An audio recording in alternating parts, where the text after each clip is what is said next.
All right, Jamie, my first question for you is when you receive a file, what are the first things you like to do to engage our borrowers?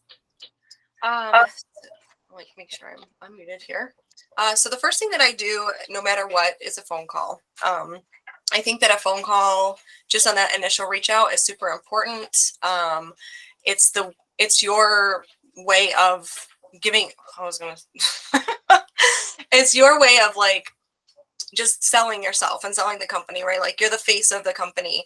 I call, I introduce myself, I let them know that I'm their processor. I explain what a processor does. I go in detail probably too much for some people, but I have to remember that there's people that have never done this process before. So I talk to them how I would want them to talk to me. So I explain what a processor does. I let them know that I'm going to be working closely with them from now until closing. That gets them excited. I go over the entire process as far as like submitting it to underwriting. I do let them know right up front that it's going to come back from underwriting with an approval, typically, and that the underwriter is going to ask for more documentation. I sometimes give them examples of what the underwriter will ask for, just so they're not surprised when I do call them back. So, I'll let them know like, hey, they're probably going to need an updated pay stub, or they're going to need an updated bank statement, things like that, just so that they have an understanding of how the process works. And then, yeah, and I like I said, I kind of gauge, what type of borrower they are right off the bat, and just have a conversation. And then I ask them what their best method of contact is. I put everything in the notes, and I follow up with a text message and an email. I love that you're fully preparing your borrowers right at the front of the gate. And that you're also really assessing your borrower's communication style and customizing your approach based on that style. Yeah. Next question, after your introduction call, would you say that you contact your borrowers more by phone, by email? So it really depends. If I need something quick, I will send a text message. I really gauge it off of what they tell me. I know that some borrowers are teachers or doctors, and that they can't take calls during the day. So I ask them right up front what their best method of contact is. I put it in the notes. I really try to abide by that because I know people are busy and they can't be on their phones. So, but I try to actually do all three as well. That way, I'm covering my bases, and I can just put everything in the notes so that no one can ever tell me that I'm not doing my job. Yeah, and one of the things that you had mentioned to me when we met prior to this was that you want to make sure that you're not leaving room for misinterpretation, and that's one of the reasons why you want to make that initial phone call, or that not initial phone call, but that's one of the reasons why you use the phone instead. Yeah, absolutely. If the file comes back from underwriting with conditions, I definitely reach out. I'm like, hey, I have a list of things I need to go over with you. That way you're not just sending over a list and they get overwhelmed, because that's the worst thing that can happen. And then they get upset with you. So I would rather go over everything in detail over the phone and then follow up with an email.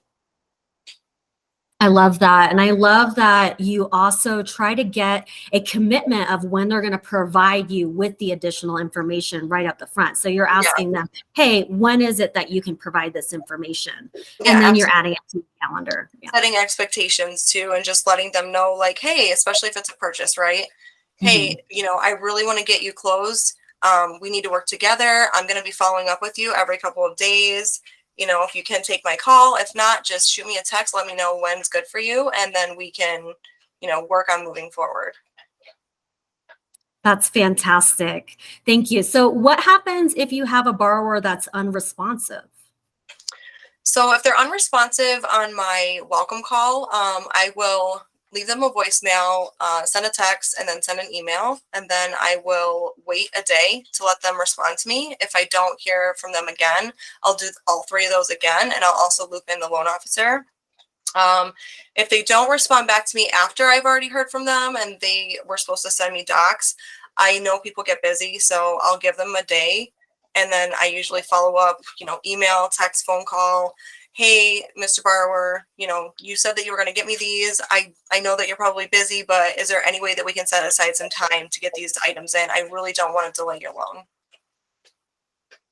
I like that. And I remember you also telling me that you want to make sure, because there are so many different types of borrowers, and sometimes borrowers are teachers and they can't always pick up the phone. So that's why you're asking them for a specific time and date that you can reach out to them, that you can Yeah, connect. I always ask them if there's like 5 to 10 minutes, just, like, hey, can you take a break really quick? Just so that we can have that communication on the phone. That's so important so that they can hear your voice. Definitely. What if your borrower is giving you everything that they think you need, but it ends up being the wrong thing? That's my favorite because it's all the time. um, so again, I hate to send an email or a text and be like, hey, thanks for sending this, but it's wrong. So I always ask them to call me. Hey, I really appreciate everything that you sent in. Can you give me a call really quick? I just want to discuss some things with you. And then I go over what they provided, why it's incorrect, and just like give detail as to what we need. I've had a lot of borrowers just like, hey, log into my account and do it for me because I don't have time. I'm like, all right, whatever. But anything to just like help them so that we're not delaying.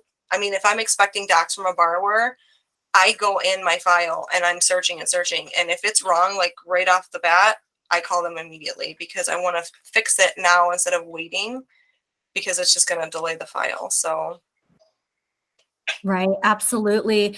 The other thing that you had mentioned to me before is that you always like to explain the why you need something, and yeah, in it's super addition to the important. how. Yeah, I mean, borrowers don't know like why we're asking for these things. Like, I've literally had them be like, "Why do you need my pay stubs?" Like, okay. So yeah, explaining the why in the whole process just to them, I think right off the rip, it helps them understand where you're coming from. That way Mhm. they're not going to be surprised when you're asking for all these documents. Yeah, because I can just hear a borrower saying, well, why do you need page 5 of my bank statements blank? Absolutely. I know. I'm like, if it says page 1 of 4, you have to send all the pages, even if page 4 is blank. And they're like, oh, I'm like, yes, we have to have it. It makes it complete. Well, I can certainly imagine your borrowers really appreciating the extra time that you spend with them, especially when they're computer illiterate. So going back to your welcome call and how you assess your borrower's communication style, Mhm. how do you handle a borrower that may start off or end up becoming difficult? So I can usually tell based on the way that people answer their phones. When you're in customer service for a long time, you can just tell that person's personality, like right when you talk to them. You know you're gonna have a difficult person. I get extra nice, like not overly like irritatingly nice, but just like just nice to where like I'm like, okay, let's talk about something else really quick. Let's have a side conversation. Let's talk about something personal or whatever, just to like kind of get them off of whatever they had going on before they answer their phone. So yeah, just like determining their personality up front. And if you like, I think we talked about it in past too. You have the borrowers that are know-it-alls, right? Like just let them know it all. Like let them take it, whatever. And then I just like insert little suggestions here and there to just kind of like wiggle my opinion in there and they'll hear it, right? Like, but it usually goes pretty well for me.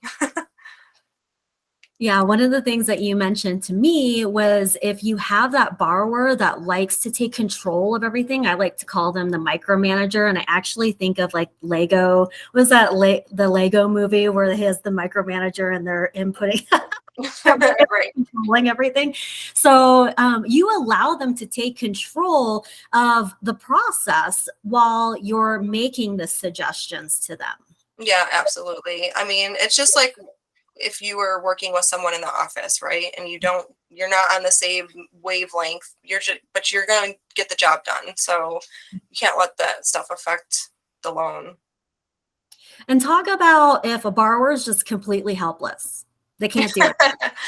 um, yeah, I have some of those too. So I always try to offer things like, do you have somebody in your life that you trust to help you with this? Or, could you go to a hardware store and fax me your documents?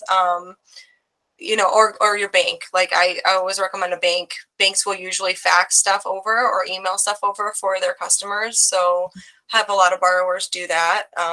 Cause yeah, they don't know how to upload, right? Or they don't know how to email or whatever. So they're like, nope, I want a phone call and I'm going to fax you everything. All right. That's cool. As long as we get it done.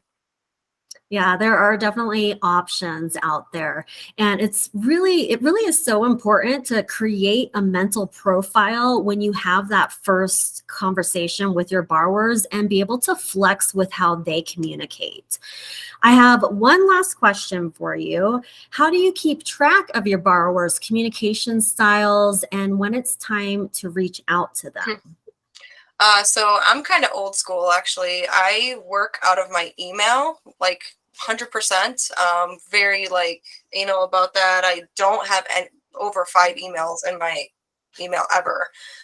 Every morning I come in, I go through my emails, I respond what I need to. I put my responses in my notes and then I clear that out of my inbox. And then I sort my arrive loans by last update.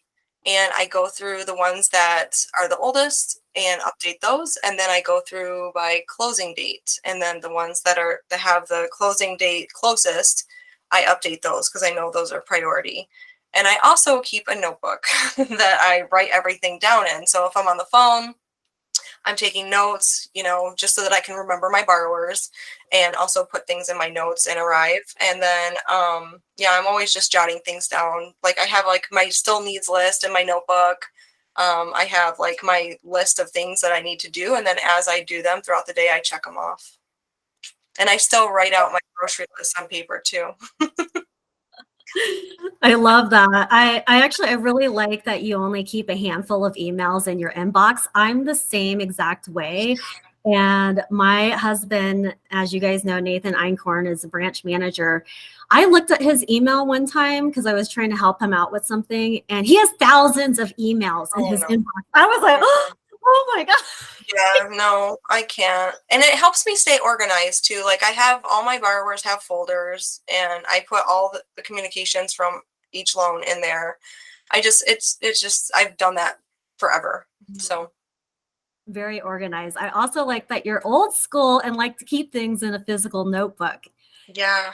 All right, checking Jamie. Something off the list, like it makes you feel accomplished. I agree with that. I love that.